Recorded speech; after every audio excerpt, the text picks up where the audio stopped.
Hallo bei Ink Up Your Pen. Heute möchte ich euch einen Füllfederhalter vorstellen, über den ich im Internet nur sehr wenig gefunden habe, über den eigentlich nur sehr wenig bekannt ist. Ich zeige euch hier mal. Die Feder ist gebrandet mit Bossmann.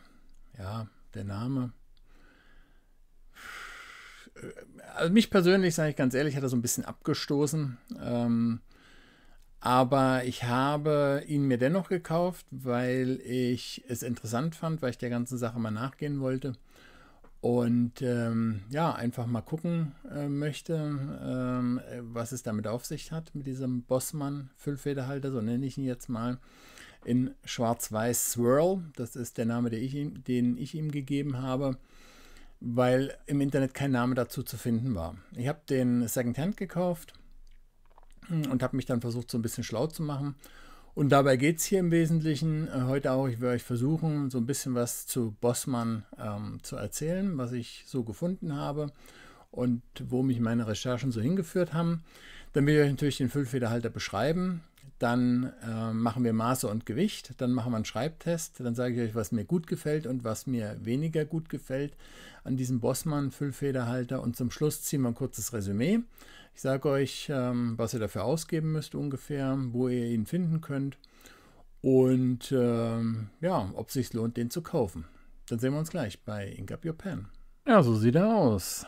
Der Bossmann in Schwarz-Weiß Swirl, so habe ich ihn mal genannt.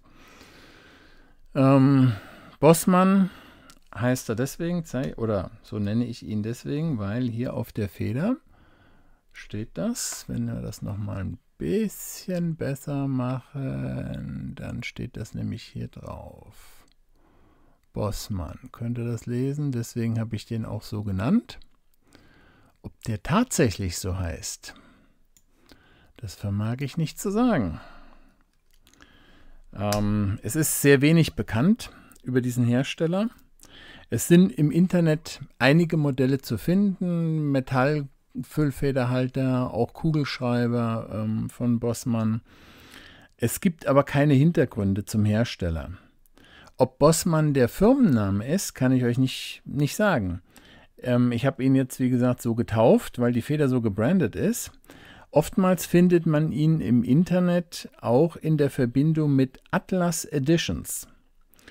Und da gehe ich von aus, nach all meinen Recherchen, dass das ein OEM-Hersteller aus China ist. Und vieles spricht auch so ein bisschen dafür. Wenn ihr euch den optisch so anschaut, würden mir einige chinesische Füllfederhalter einfallen, die so in diese Richtung gehen. Der sieht edel aus, der macht auch was her. Ihr seht das jetzt hier, wenn ich den so in der Hand halte und mal so drehe. Das ist wirklich kein schlechter Füllfederhalter, so von der Optik her.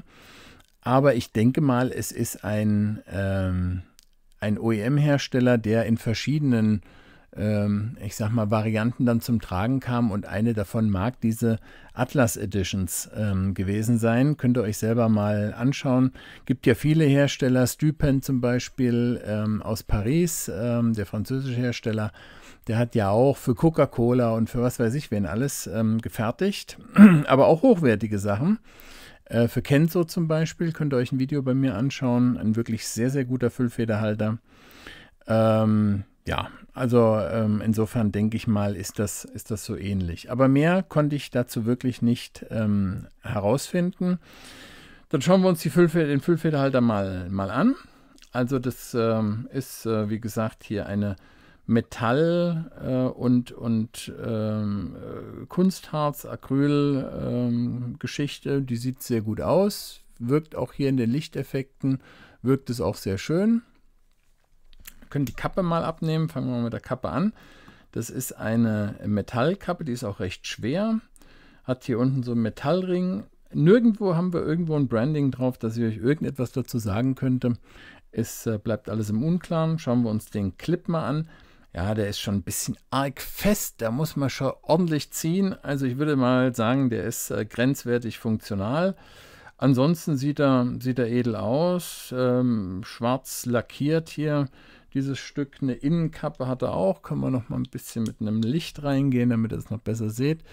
Hier oben auch noch mal mit so einem Abschlussstück festgemacht. Innenkappe, also schon aufwendig gearbeitet. Kappenkopf festgemacht, habt ihr innen gesehen mit so einer Messingschraube und da hängt auch hier der Clip dran.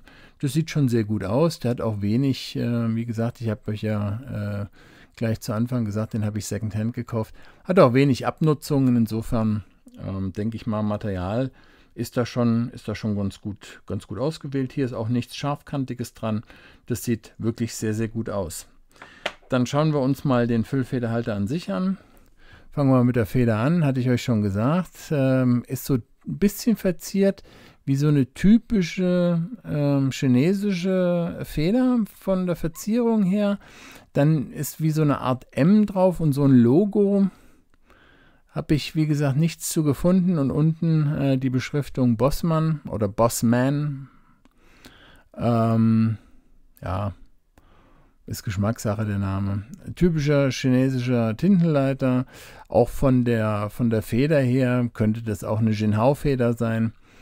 Kann man wenig zu sagen. Griffstück verjüngt sich, ist sehr schmal. Und hier im Übergang, hier an diesem Rand, dieser Metallrand, der ist auch recht scharfkantig. Also das muss ich sagen, wenn ich jetzt hier so rübergehe, dann ist das nicht so angenehm. Aber das merkt ihr nicht, wenn ihr den so in der Hand haltet. Ist jetzt auch kein Riese, aber es geht und da gibt es auch keine Schwierigkeiten. Ja, dann schrauben wir nochmal auf. Es war bei mir kein Konverter dabei. Ich habe einen einfachen Jinhao-Konverter genommen und habe den da reingesteckt. Also Standard International, entweder in den Patron oder einen Konverter.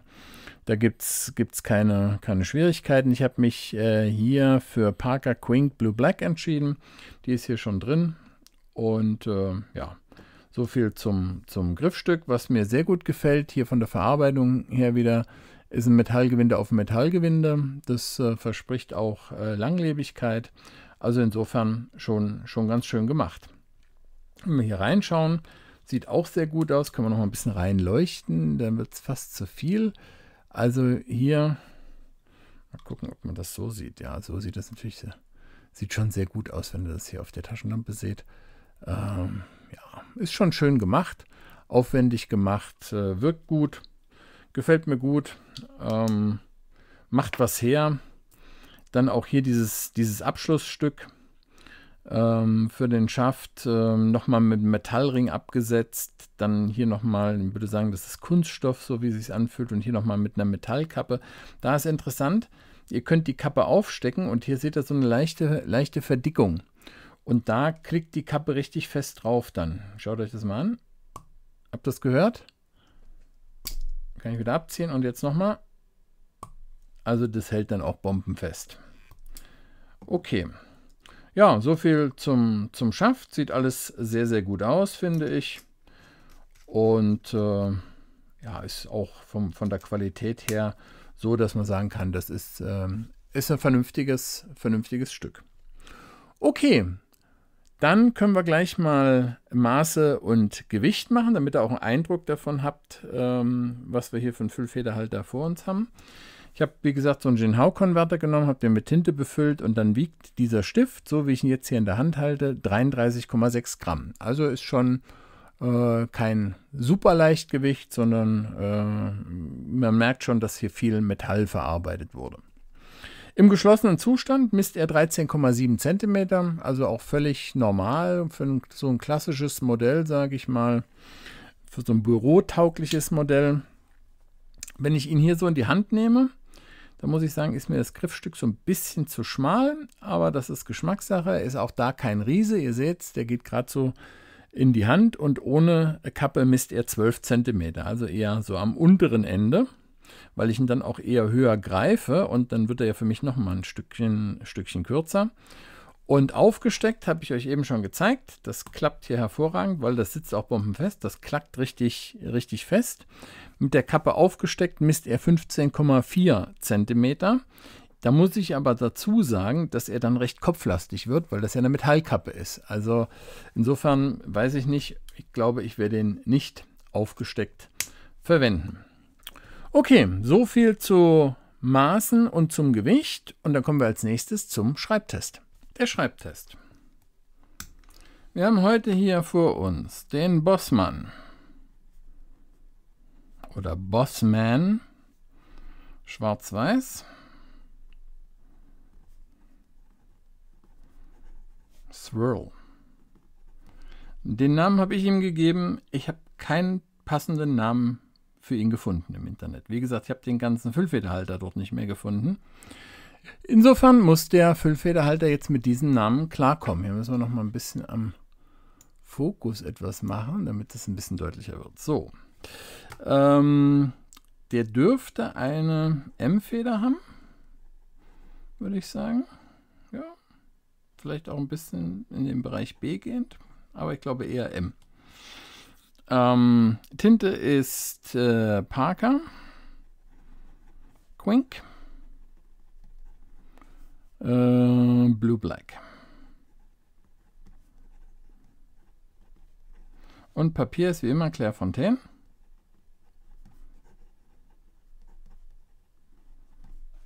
DCP 160 Gramm.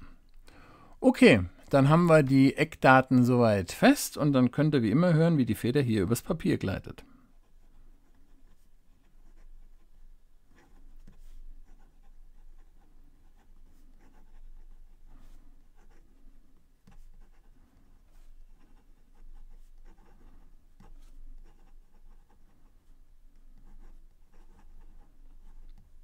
Denke mal, hat es gehört. Das klingt alles sehr, sehr gut, finde ich. Also die Feder ist wirklich hervorragend. Schreibgefühl ist sehr, sehr gut. Gefällt mir ausgesprochen gut. Und ich habe auch kein Problem mit dem Halten so richtig. Ich halte den zwar hier oben eher, wo diese 3 Ringe sind. Oder diese 2 Ringe sind es ja nur. Da halte ich den oben. Da stört mich allerdings auch nicht dieses Scharfkantige hier. Das hält sich ganz gut. Hier unten wäre mir zu schmal. Also ich muss ihn so ein bisschen weiter oben halten. Aber muss sagen, wirklich sehr, sehr angenehmes Schreiben. Hätte ich nicht gedacht. Hätte ich nicht erwartet. Könnte man auch einen Hersteller drauf schreiben, finde ich, bei der Qualität, die man hier abgeliefert hat.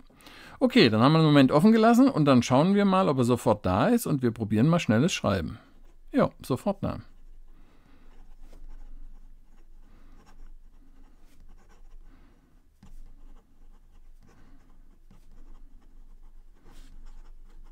Ja, man sieht es hier, also hat er überhaupt keine Schwierigkeiten mit. Tintenfluss ist wunderbar, kommt jederzeit mit, gibt es gar kein Problem. Dann versuchen wir mal verkehrt herum zu schreiben. Ja, ist auch nicht so unangenehm. Ihr hört es auch.